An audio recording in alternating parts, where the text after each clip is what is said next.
Untuk selanjutnya kita akan lanjut kepada sesi pembicara lagi. Nanti kita akan dengar Bang. Ada sesi berikutnya Bang. Silakan. Untuk berikutnya kami untuk menyampaikan pandangannya.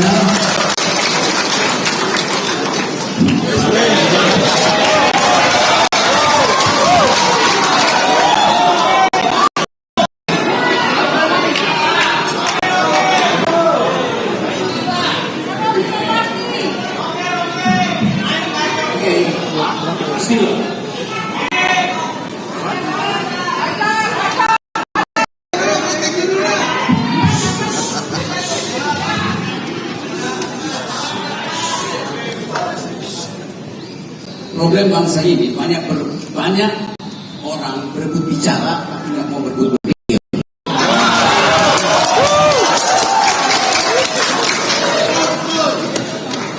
Ya dengerin gue ya. Saya mau serius bicara. Untuk sesuatu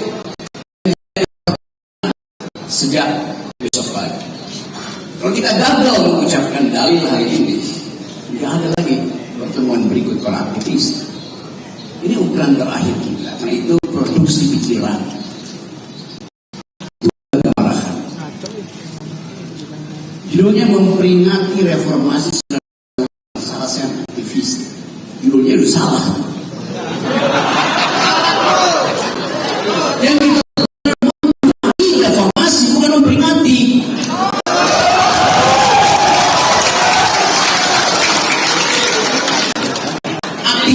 Tidak pernah memperingati kelakuannya sendiri. Dia memperingati kelakuannya.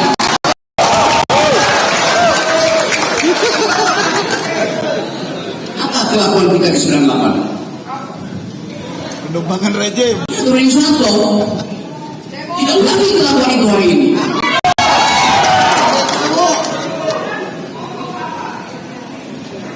Silakan sebutkan dan bukan. Karena itu yang ada di benak kita sehingga ibu lagi marah. Ngapain ngomongin yang lalu?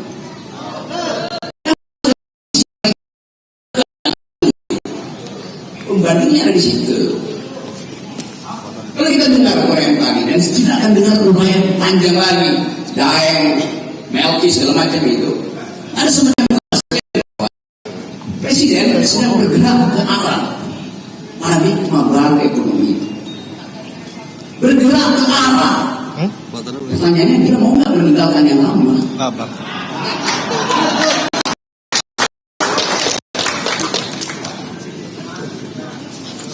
Robert menerangkan tentang there is no democracy without the right of nature.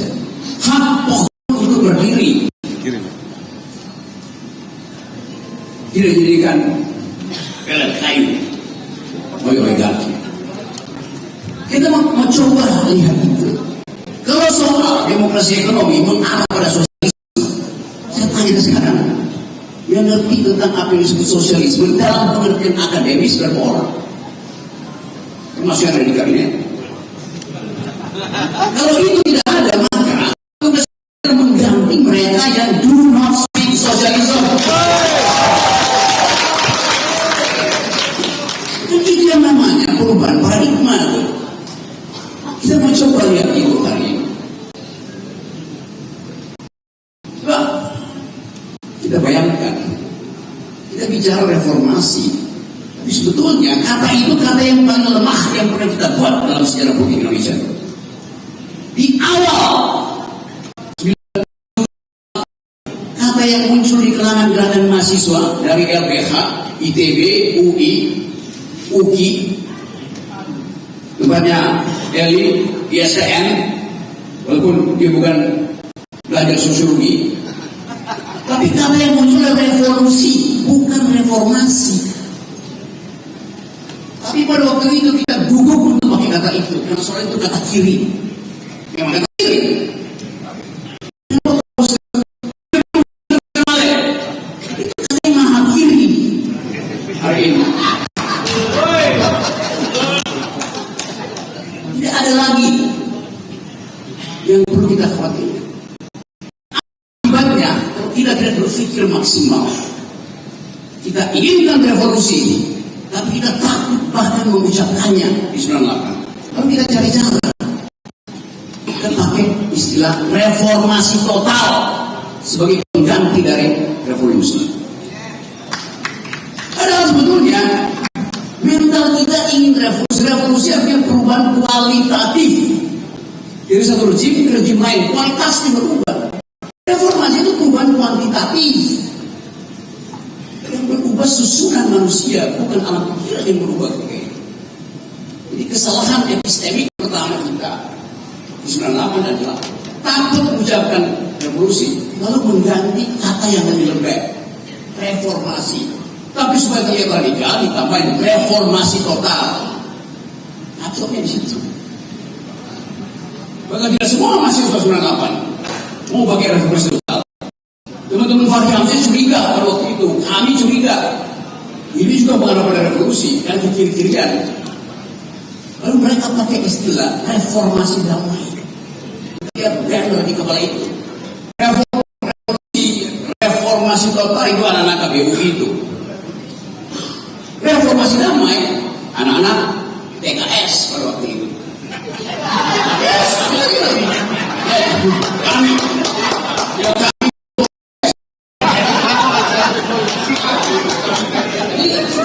saya mau terangkan genealogi itu yang menyebabkan kita ragu-ragu untuk menyebutkan bahwa kita harus dipimpin oleh satu ideologi, satu cara berpikir ideologis. Bahkan reformasi tidak berani diucapkan ketika udah dari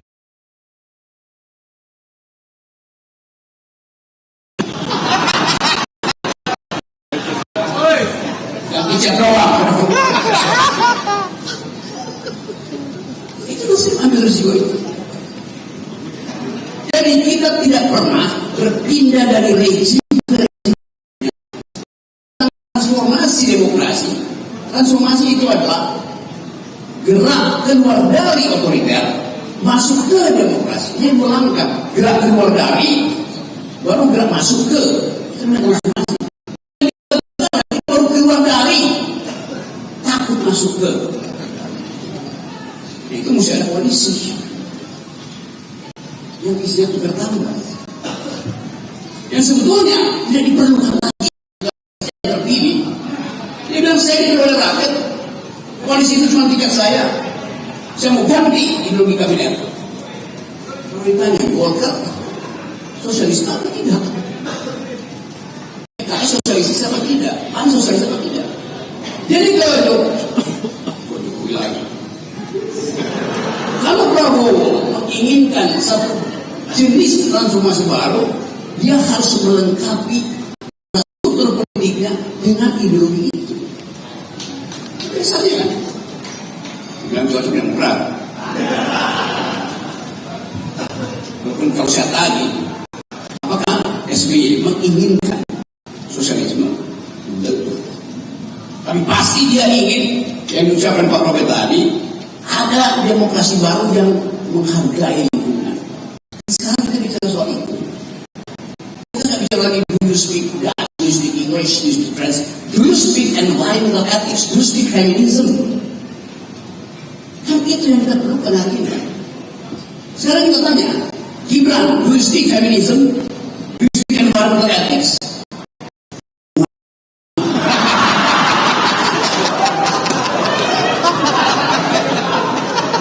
Jadi sebelum moral kita dibuat keropos oleh keraguan-keraguan kita pastikan dulu bahwa ada hal yang harus difinalkan. Bahwa kabinet boleh diresapel, tapi buat apa diresapel kalau ideologinya tetap tidak radikal? Resapel kabinet artinya meresapel cara berpikir para menteri tentang kebijakan ekonomi Prabowo. Saya sudah dengar sosialisme Prabowo bahkan 3-4 tahun, 5 tahun yang lalu. Satu waktu Prabowo mampir ke rumah saya. Dia mampir, bukan saya ke rumah. Saya tetangga 200 meter. Lalu kita bicara tentang masa depan Indonesia. Saya tantang, Anda mau gak jadi pemimpin sosialis Indonesia? Dia bilang, bahkan saya ingin jadi pemimpin sosialis Asia.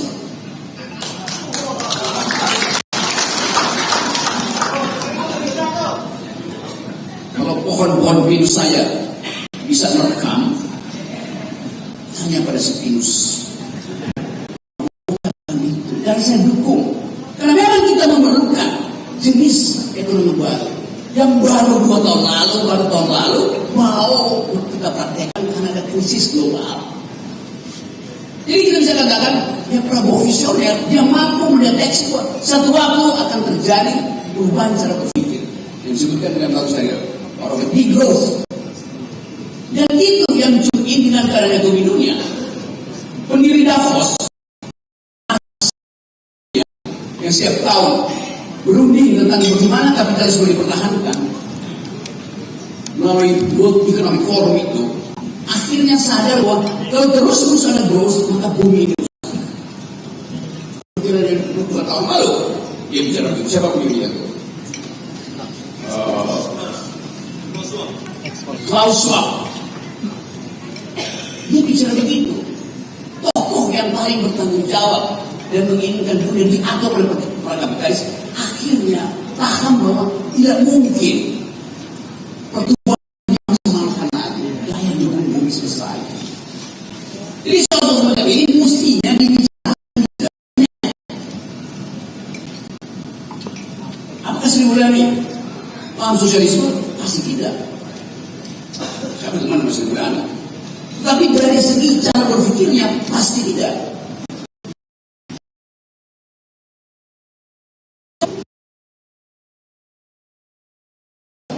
Secara akademis, secara metodis tentang ide itu bukan mereka yang sedang mendengar retorika. Kiri. Ya kiri tapi kelingking. Tidak ada kapalannya di situ. Jadi kita ingin ada satu kesempatan hari ini untuk menerangkan kepada publik bahwa ideologi yang kita tumbuh dan melalui kemudian Prabowo adalah sosialisme in optima forma. Kiri siapa? Kiri BRD? Bukan. Kiri BRD adalah sosialis.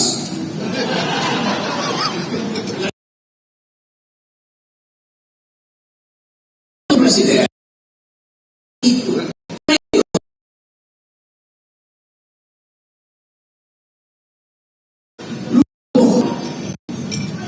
kabinet isi dengan energi baru. Jadi itu dasarnya. Menteri-menteri ini untuk bunuh diri dalam kabinet. Modalnya sudah dia pastikan harus diambil walaupun APBN makin kecil. Karena banyak menteri yang kecil pada karena nggak bisa merampok APBN lagi, diefisiensikan. Ini momentum pada presiden untuk memulai era baru. Ada Pak Dr. Hariman. Di dalam ilmu kedokteran, kalau satu sel rusak, maka sel itu oleh kekuatan naturalnya dia, atau kalau kita percaya Tuhan, oleh perintah Tuhan, dia akan bunuh diri sel itu. Supaya rusak selnya. Namanya apa Pak Hariman? Apoptosi. Benar nggak? Benar. Kalau sel gagal apoptosi, gagal bunuh diri, dia akan metastasi, merusak sel yang lain. Jadi mesti amputasi supaya metastasi. 3-4 gagal bunuh diri dan gak mau bunuh diri, kendati dipanggil kejaksaan. Itu dorong dia ke apoptosi. Kan itu memalukan gerakan reformasi. Mereka yang dari awal ingin menuntut reformasi dengan masuk ke dalam kabinet, akhirnya menjadi calok di situ. Kita serius ya, makanya. Jadi sekali lagi ada kesempatan bagi kita untuk mengulangi reformasi. Kita ini bukan memperinati reformasi, mengulangi reformasi.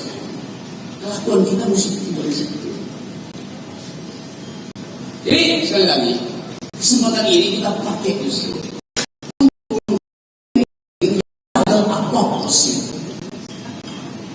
Selebihnya adalah jumlah energi yang kita kumpulkan di ruangan ini tidak ada gunanya kalau tidak dituntun dengan energi dulu.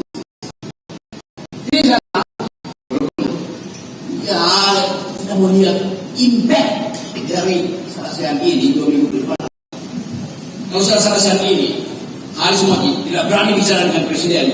Hasil selesai adalah minta reshuffle dan isi kabinet dengan spesialis. Jadi sebelum beban ini tiba pada Haris Mati, kita selesaikan isi beban. Ada kesepakatan untuk menghukum mereka yang mampu berpikir sesuai dengan kapasitas berpikir presiden. Saya ucapkan itu dari sini. Inilah sesuatu ini kita bawa pulang dikatain hanya dengan mengubah cara berpikir kabinet dimungkinkan kita menemukan kembali Indonesia sosialistis. Terima kasih. Terima kasih.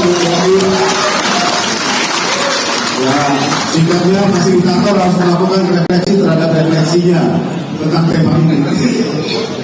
Ya, terima kasih. Kita lanjut kepada Bung Ferry Amsari dan Bro Habibur Rahman untuk melanjutkan pembicaraan kita siang ini. Assalamualaikum warahmatullahi wabarakatuh. Kalau pembacaan Assalamualaikum saya pastikan saya bukan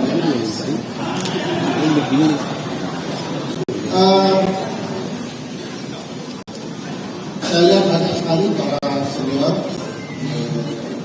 yang sudah masuk ke kekuasaan, sedang menuju kekuasaan, ataupun bertahan di luar kekuasaan seperti Bang Rocky. Saya ingin katakan orang sebanyak ini pasti tidak ingin mencari apakah ijazah. Ini pasti mau bicara soal solusi apa yang mau kita temukan di bangsa kita sekarang. Jadi peristilahan itu bagi saya tidak terlalu penting kalau dilihat dari konsep demokrasi konstitusional.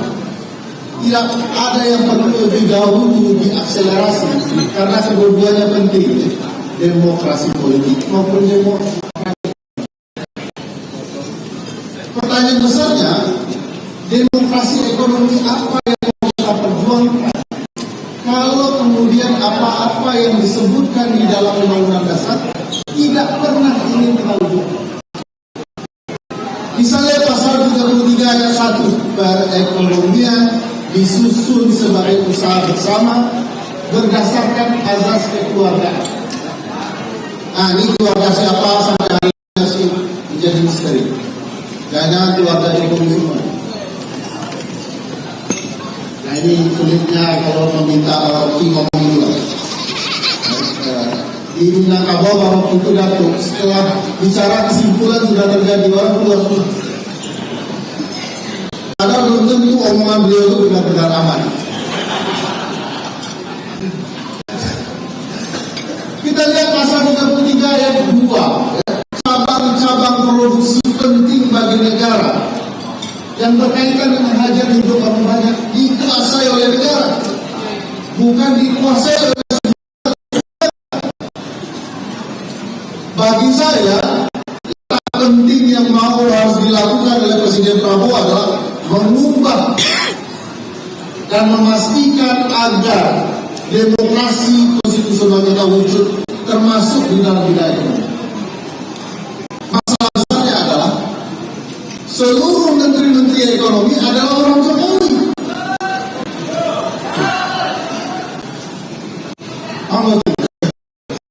Bagaimana kita mau akselerasi kalau menteri-menteri ekonominya adalah orang-orang Jokowi yang masuk kemudian tidak memperjuangkan gagasan-gagasan Presiden Prabowo. Jadi langkah pertama untuk akselerasi ekonomi adalah memastikan seluruh pimpinan dalam gerak ekonomi